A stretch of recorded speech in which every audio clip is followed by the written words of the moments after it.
महाराष्ट्र की राजनीति में कंगना ने भूचाल ला दिया है। पूरा का पूरा ध्यान पिछले 2 दिनों से कंगना रनौत पर टिका है और कंगना रनौत ने शिवसेना को नचा दिया है। जी हाँ, राउत तो बड़े नॉटी निकले। ये नॉटी मराठी भाषा में राउत ने नॉटी के पीछे छिपकर कंगना को जो उन्होंने गाली दी थी उससे बचने का प्रयास किया, उससे छिपने का प्रयास किया। पहले राउत ने कंगना को नॉटी कहा, फिर मेंटल कहा, देख लेने की चुनौती दी और फिर शिवसेना के संपादकीय में लिखा उखाड़ दिया। क्या उखाड़ दिया? उखाड़ दिया कंगना के मेहनत का आशियाना।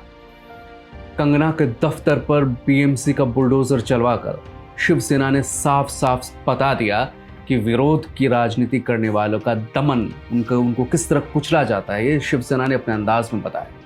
और बेशर्मी देखिए कि राउत ये हिम्मत नहीं जुटा पाए कहने की कि हाँ, हमने बदले की कार्रवाई की। राउत बीएमसी के पीछे छिप गए और कहा जो पूछना है बीएमसी से जाके पूछिए। इसका शिवसेना से और उद्धव ठाकरे से, महाराष्ट्र सरकार से कोई लेना देना नहीं। अरे भाई, बीएमसी में आपकी पार्टी है, आपकी पार्टी महाराष्ट्र चला रही है, आपकी पार्टी का बीएमसी चला रही है, तो सवाल किससे पूछे जाएंगे? उन सवालों का जवाब तो आपको ही देना पड़ेगा। और आप इस तरह नॉटी बन जाएंगे तो जनता सब समझती है। ज्यादा वक्त नहीं होता है जनता को गद्दी से उतारने में। और सही मायनों में कंगना रनौत ने शिवसेना की कमजोर नस पकड़ ली है और उसके कमजोर नस पे प्रहार किया है।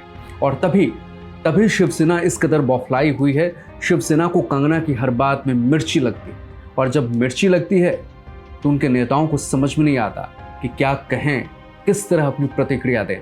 और सबसे अच्छा रुख ये हो जाता है कि वो अब चुप्पी साध लें, जो आज नॉटी राउत मीडिया के सामने कर रहे थे।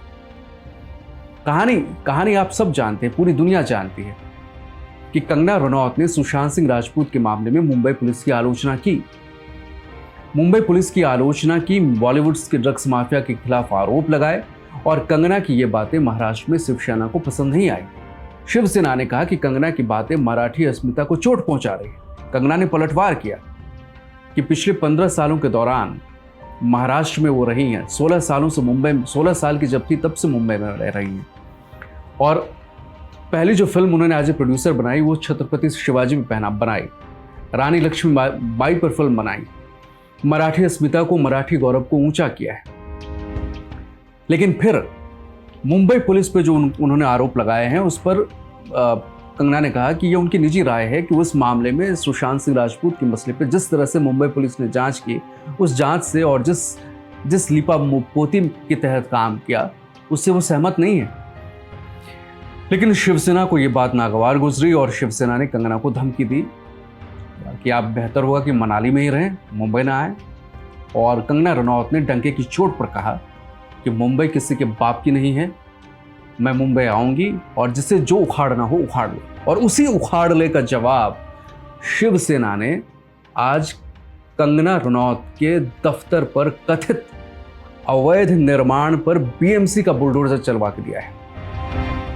और ये बुलडोजर सिर्फ कंगना पे नहीं चला है, कंगना के दफ्तर पे नहीं चला है, ये बुलडोजर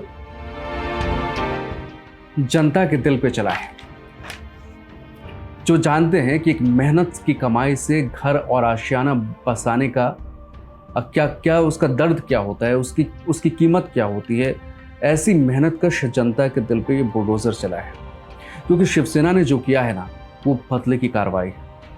शिवसेना ने ऐसे वक्त ये कदम उठाया जब उसे भली भांति पता था कि आज कंगना रनौत मनाली से मुंबई आने वाली है। और मिर्ची इस बात की भी लगी थी कि शिवसेना के और कंगना के बीच जो ये जुबानी जंग थी, उस जंग में केंद्र सरकार ने कंगना को Y+ श्रेणी की सुरक्षा दे दी। और शिवसेना को इस बात की मिर्ची लगी। शिवसेना जानती थी कि कंगना आज मुंबई आने वाली है। शिवसेना ने कंगना के पहुंचने से पहले उसके घर में घुसकर उसके दफ्तर पर तोड़ फोड़ मचा दी। और वो भी तब जब महाराष्ट्र में बॉम्बे हाई कोर्ट का स्पष्ट आदेश था कि 30 सितंबर तक, यानी अभी कोरोना की वजह से 30 सितंबर तक तोड़ फोड़ के सभी कामों पर रोक लगा दी जाए। लेकिन बिना कंगना का इंतजार किए, बिना नोटिस का इंतजार किए, नोटिस के जवाब का इंतजार किए, जबकि कंगना के वकील वहां मौजूद थे, वहां उन्होंने बीएमसी के स्टाफ को बताया कि उन्होंने हाई कोर्ट में याचिका दी है, उसका जवाब दिए जब इंतजार किए, बीएमसी ने कार्रवाई की।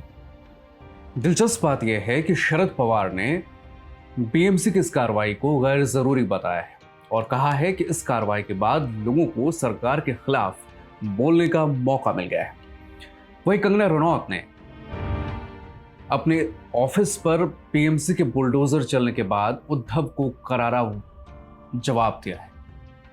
कंगना ने कहा कि आज आपने मेरा घर तोड़ा है, कल आपका गुरूर टूटेगा, क्योंकि वक्त हमेशा एक जैसा नहीं रहता।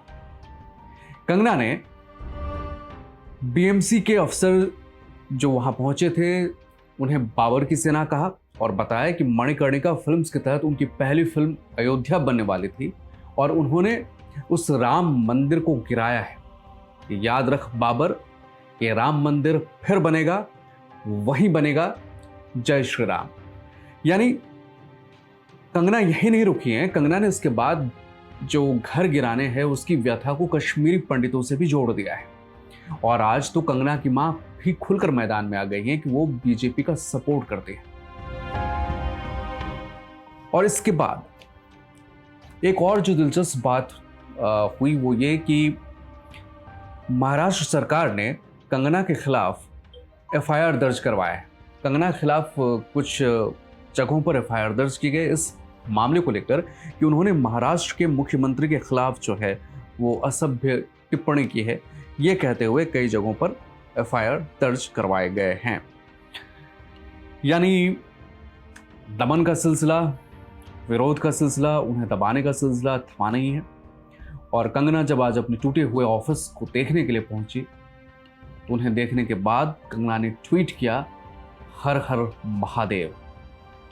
यानी अब खुलकर कंगना राजनीति के मैदान में उतर गई हैं, उतरने वाली हैं, अपने इरादे उन्होंने साफ कर दिए हैं। और जो ये ताज़ा वाकया है वो बताता है कि शिवसेना ने अपनी गलती से कंगना को सुपर हीरोइन बनने का मौका दे दिया है राजनीति के मैदान में भी। और उद्धव सरकार अगर अब भी ना संभली,